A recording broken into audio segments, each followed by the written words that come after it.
back to my YouTube channel again. So guys, in this video we will see how to add Atlassian MCP to your Cloud AI. So guys, if you want to use the Atlassian in your Cloud AI, so guys, it is very easy. For this guys, first of all you simply go for the customize option. So here you see this bag type icon is your customize icon, so you just click on it. After that guys, here go for the option of connectors. In the connectors, here you see the option of connectors and go for the add, and the add for browse connector, and in the browse connector here you see the option of Atlassian Rova. If it is not shows here, so guys you also search in the search bar. Okay, so here you search ATLA. So I think I typed the wrong spelling, so it is ATLA.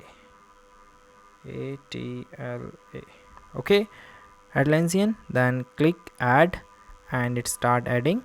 It asks you to get the sign-in permissions to your main account of Atlassian, so here you use any of them and just connect and you enjoy.